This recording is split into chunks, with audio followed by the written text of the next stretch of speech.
Running a design rule check, DRC.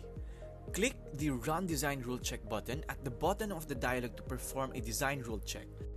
When the button is clicked, the DRC will run. Then, the Messages panel will open and list all detected errors.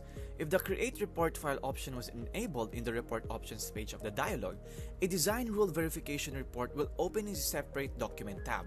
The report for this tutorial is listed in this table. Now below here is a summary of violating rules that are specific for about each violation. The links in the report are live. Click on a specific error to jump back to the board and examine that error on the board. Note that the zoom level for this click action is configured on the system navigation page of the Preferences dialog. Experiment to find a zoom level that suits you. Now here you can see in the upper section in the report details the rules that are enabled for checking and the numbers of detected violations. Click on a rule to jump and examine those errors.